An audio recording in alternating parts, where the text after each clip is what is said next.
রাসূলুল্লাহ সাল্লাল্লাহু আলাইহি ওয়াসাল্লাম তিনি নিজের বাসস্থান ছেড়ে কাবার পশ্চিম দিকে গায়ে হিরা জাবালে নূর ওই পাহাড়ের চূড়াতে গিয়ে চলে যেতেন একা, যেন কেউ ডিস্টার্ব না করে।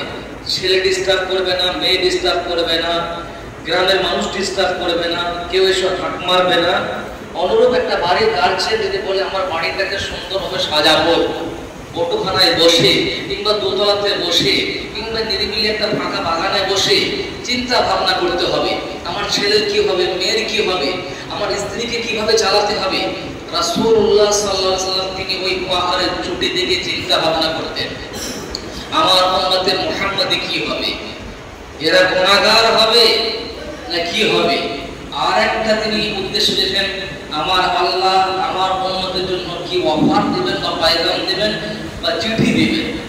গায়ে হিরা জাবালে নূর ওই পাহাড়ে চলে যেতেন, ধ্যান করতেন। আল্লাহ রাসূল যখন গায়ে হিরাতে চলে যেতেন আল্লাহ তাআলা বললেন হযরত জিবরিল আলাইহিস সালামকে যাও আমার নবীকে গিয়ে বলো ইকরা বিসমি রাব্বিকাল্লাযী খালাক খালাকাল ইনসানা মিন আলাক ইকরা রাব্বুকাল আকরাম আল্লাযী আল্লামা বিল কালাম আল্লামাল ইনসানা মা লাম ইয়ালাম। ইকরা বিসমি রাব্বিকাল্লাযী, হে নবী আপনি পড়ুন সেই প্রভুর নামে যিনি আপনাকে সৃষ্টি করেছেন। ইকরা বিসমি রাব্বিকাল্লাযী খালাক খালাকাল ইনসানা মিন আলাক, আপনাকে সৃষ্টি করেছে জমাট রক্তপিণ্ড হইতে। খালাকাল ইনসানা মিন আলাক ইকরা রাব্বুকাল আকরাম আল্লাযী আল্লামা ইয়ালাম আল্লাযী আল্লামা বিল কালাম আল্লামাল ইনসানা মা লাম ইয়ালাম। যে আল্লাহ মহা সম্মানীয়, যিনি সম্মান দেন, তিনি ইজ্জতওয়ালা, আর তিনি আমাদেরকে শিক্ষা দিয়েছেন যা আমরা জানতাম না কলমের দ্বারাতে। এক কথায় শিক্ষা অর্জন করে কাজ করা, যতই হোক না কেন অজান্তি অবস্থায় কাজ করা আর শিক্ষিত হওয়া। বিশ্ব নবীকে যখন এই বার্তাটা দেওয়া হলো আল্লাহ রাসূল সোজা সরল নিরীহ ভদ্রভাবে উত্তর দিলেন মানা বেকারিন, আমি পড়াশোনা জানি না।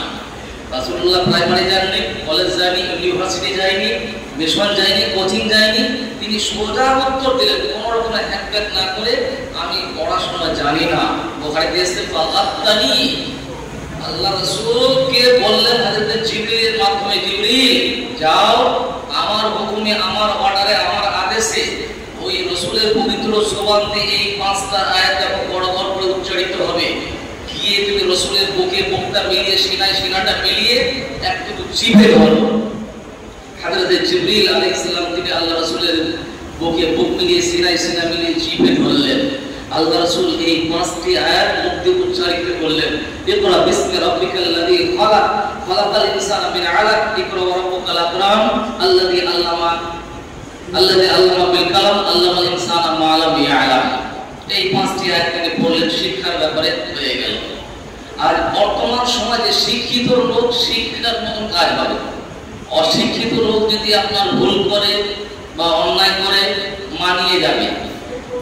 কুল হাল ইয়াস্তাবিল লাযিনা ইয়ালামুনা ওয়াল লাযিনা লা ইয়ালামুন, হে নবী আপনি বলে দেন কুল হাল ইয়াস্তাবিল লাযিনা ইয়ালামুনা ওয়াল লাযিনা লা ইয়ালামুন, শিক্ষিত লোক আর অশিক্ষিত লোক উভয়ে সমান হতে পারে না।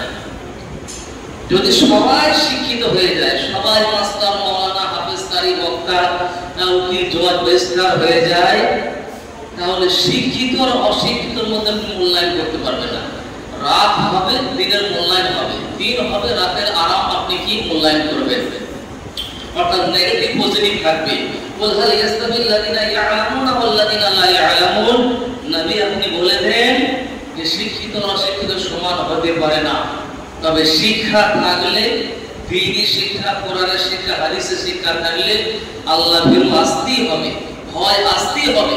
যখন আপনার মধ্যে জ্ঞান চলে আসবে যে এটা করলে গুনাহ হবে, এটা করলে অন্যায় হবে, এটা করলে পাপ হবে, এটা করলে ঠিক হবে না, আল্লাহ নিষেধ করেছেন, নবী নিষেধ করেছেন, অটোমেটিক আপনাকে ভয় আসতেই হবে। কুল হাল ইয়াস্তাবিল আমা ওয়াল বাসীর ওয়ালা যুলুমাত ওয়ালা নূর, হে নবী আপনি আরো বলে দেন কুল হাল ইয়াস্তাবিল আমা ওয়াল বাসীর, চক্ষু বিশিষ্ট এবং চক্ষুবিহীন, যার চোখ নেই আর যার চোখ আছে উভয়ে সমান নয়, রোদ্দুর ছায়া এরা সমান নয়। কুল হাল ইয়াস্তাবিল আমা ওয়াল বাসীর ওয়ালা যুলুমাত ওয়ালা নূর, অন্ধকার আর উজ্জ্বল সমান নয়। অতএব শিক্ষা অর্জন করতে হবে। যখন আপনি শিক্ষা অর্জন করবেন এই সূরাতে আল্লাহ কি কি বলছেন, এই দোয়াতে আল্লাহ কি কি বলছেন, এটা কি হবে, তখন দেখবেন নামাজ পড়ার সময় যদি ইমামের গলা ভালো না হয়, বক্তার গলা ভালো না হয়, তখন আপনাকে বিরক্ত লাগবে না। কারণ আপনি কাতারে কাতারে নগদে লাভ পাচ্ছিলেন, আপনার মধ্যে জ্ঞান রয়েছে। আপনি ইমাম পড়ছে আর আপনি সূরার তরজমা মেলাচ্ছেন, নগদে মজা পাচ্ছেন, লাভ পাচ্ছেন। বিনা লাভে কেউ তুল্য হয় না। যখন আপনি কাতারে কাতারে লাভ পাবেন তখন মনে হবে আহারে আমার ইমাম 3 আয়াত থেকে 4 আয়াত কেন বললেন না, পরের আয়াতে সানে নজরতে এই ছিল, পরের আয়াতে আল্লাহ তাআলা এই বলছিলেন, নবী এই বলছিলেন। আপনি যখন নগদে লাভ পাবেন আপনাকে কোনো রকমের কিছু বিরক্ত লাগবে না। যখন আপনি কিছুই বুঝবেন না তখন দেখবেন আপনাকে অটোমেটিক বিরক্ত লাগবে। আজকে আমাদের পৃথিবীর বুকে আমরা এর উচ্চ নজরে দেখছি দ্বীনি শিক্ষা, কোরআনের শিক্ষা। একটা লোক যখন আলেম হয়ে যাবে, একটা লোক যখন হাফেজ হয়ে যাবে, একটা লোক যখন কারি বা মুফতি হয়ে যাবে, একটা লোক যখন মাস্টার হয়ে যাবে, একটা লোক যখন ডাক্তার হয়ে যাবে, এক কথায় যখন শিক্ষিত হয়ে যাবে, যদিও আল্লাহর ভয় নেই তবুও সমাজের ভয় আছে। আমি মাস্টার, আমার মুখ দিয়ে খারাপ ভাষা বার হলে লোকে কি বলবে? আমি আলেম, যদি আমি অন্যায় করি তাহলে সমাজ কি বলবে? আর আল্লাহ বিরত আছে, আল্লাহর ভয় তো আছে। আপনাকে এমন একটা বর্ডারে বেঁধে দেওয়া হলো, আপনি যখন একটা কারি হয়ে যাবেন আপনি অন্যায় করতে পারবেন না। অতএব শিক্ষা আপনার মধ্যে আনতেই হবে। আর যখন শিক্ষা থাকবে না, ও তো বলবে আমি মূর্খ, আমি কিছুই জানি না, ও যা করবে তাই সাজবে। তালাবুল ইলমি ফরিদাতুন আলা কুল্লি মুসলিম, প্রত্যেকটা নর এবং নারী দ্বীনি শিক্ষা করা একান্ত অপরিহার্য। যেমন নামাজ ফরজ, কোথাও এরকম লেখা নেই যে মাওলানা হতে হবে, হাফেজ হতে হবে, কারি হতে হবে, মুফতি হতে হবে, কিন্তু এটাই বলা আছে যে তালাবুল ইলমি ফরিদাতুন আলা কুল্লি মুসলিম, প্রত্যেকটা নর বা নারী দ্বীনি শিক্ষা করা একান্ত অপরিহার্য। এবার বুখারী পর্যন্ত পড়ে কেন? এটা একটা কোর্স। গোটা কোরআনটা হেফজ করে কেন? এটা হাফেজের একটা কোর্স। গোটা কোরআনটাকে শুদ্ধ করা যে নিয়ম, এটা একটা কোর্স। যেমন একটা উচ্চ মাধ্যমিক বা মাধ্যমিক 9 বা 10 এই 10 ক্লাস পর্যন্ত না পড়লে তার একটা ডিগ্রি হয় না, তার যোগ্যতা আসে না। এই পরিপূর্ণতার যোগ্যতা আনার জন্য বা কোরআন হাদিস জানার জন্য এটা একটা নিয়ম বা ধারা। আপনাকে এটাই খেয়াল রাখতে হবে যে তালাবুল ইলমি ফরিদাতুন আলা কুল্লি মুসলিম, প্রত্যেকটা নর বা নারী দ্বীনি শিক্ষা করা একান্ত অপরিহার্য। অতএব দ্বীনি শিক্ষা করতে হবে। আপনি কেন ইমামের কথা শুনবেন, বক্তার কথা কেন শুনবেন? উনি বয়ান করবেন মসজিদের দায়িত্ব হিসাবে, ওলামা হিসাবে। আপনারও তো অধিকার আছে যে আমি মুসলিম, আমাকে কোরআন জানতে হবে, হাদিস জানতে হবে, আল্লাহ কি বলেছে জানতে হবে, নবী কি বলেছেন জানতে হবে। এটা নর বা নারী, ছেলে মেয়ে উভয়ের উপরে অপরিহার্য। একটা আলেম হওয়াটা বড় কথা নয়, একটা মাওলানা হওয়াটা বড় কথা নয়, একটা মাস্টার, জজ, উকিল, ব্যারিস্টার হওয়াটা বড় কথা নয়। শিক্ষিত হওয়ার পর শিক্ষিত লোকের মতন শিক্ষিত কাজ যদি না হয়, কোথায় উঠতে হবে, কোথায় বসতে হবে, কাকে কেমন করে বলতে হবে, কাকে সম্মান দিতে হবে। কবি বলছেন লাইসাল জামালু বিআসওয়াবিন তুসাইয়িরুনা ইন্নাল জামালা জামালুল ইলমি ওয়াল আদাব। তার মধ্যে এই জ্ঞান নেই যে কে সম্মানীয়, কে বয়স্ক, কে মুরব্বী, কে সরদার, কে ইমাম, কে মুয়াজ্জিন, কে শিক্ষিত, কে অশিক্ষিত। আমার গায়ে জোর আছে, আমার শক্তি আছে, ছোট হোক আর বড় হোক, যা মন তাই এলো বলে দিলাম, এর নাম নয়। মাল্লাম ইয়ারহাম সাগীরানা ওয়া লাম ইউআক্কির কাবীরানা। আগে আপনি ছোটদের প্রতি দয়া করবেন, রহম করবেন। আপনি ছোটদের যদি পিয়ার করেন, ভালোবাসেন, স্নেহ করেন, আপনাকে জিন্দেগিতে বাচ্চাটা তু বলবে না, আপনাকে অসম্মান করবে না।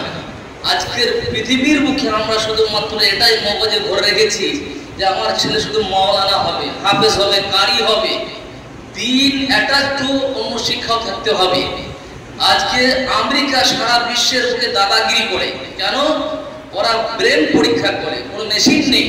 ওরা চিন্তা ভাবনা করে এই ছেলেটার মগজ কোন দিকে ধরছে। যদি আমেরিকার বুকে ওই ছেলেটার মগজ মাওলানা হতে চায়, আর কোনো রাস্তায় ওকে শিক্ষা দেবে না, ও মাওলানা লাইনে ছেড়ে দেবে, বড় মাওলানা হবে। তাকে জোর করে ডাক্তারের লাইনে ভর্তি করবে না। আর যদি দেখা যায় যে এই ছেলেটা বড় পাইলট হতে চাইছে, দিন শিক্ষা থাকবে, তার সঙ্গে ওদের একটাই লক্ষ্য যে এটা একটা ছেলে বড় পাইলট হবে, এক একটা লোক এক একটা দিকে দৌড়বে, যে ছেলে যার দিকে এনার্জি আসবে, ইন্টারেস্ট আসবে। ওই জন্য দেখবেন উচ্চ মাধ্যমিক হয়ে যাওয়ার পর কলেজে এক একটা বিভাগ আছে, কে কোনটা নিয়ে মহারত হাসিল করতে চায়, কেউ ডক্টর, কেউ ইঞ্জিনিয়ার, কেউ বৈজ্ঞানিক। আর আপনি যদি মনে করেন আমি সবটাই সব হব, কোনোদিন হবে না। অতএব বলবো আমাদের ছোট ছোট কচি কাঁচা বাচ্চা, তালাবুল ইলমি ফারিদাতুন আলা কুল্লি মুসলিম, দ্বীন শিক্ষা এটা একান্ত অপরিহার্য। যদি দ্বীন শিক্ষা দিতাম তাহলে আর কাউকে তাবলীগ দিতে হতো না। ঝাড়খণ্ডে যান, মুর্শিদাবাদে যান, ওদের মগজে একটাই ভরা আছে, মুসলমান মাদ্রাসাতে পড়তে হবে, মুসলমান কোরআন পড়তে হবে, হাদিস পড়তে হবে। মাওলানা হাফেজ কারি মুফতি হওয়ার পর ইউপি যান, ব্যাঙ্গালোর যান, ভেলোর যান, হাফেজ সাহেব রিকশা চালাচ্ছে। আর আমার ইন্ডিয়ান মানুষ অকেজো করে দিয়েছে।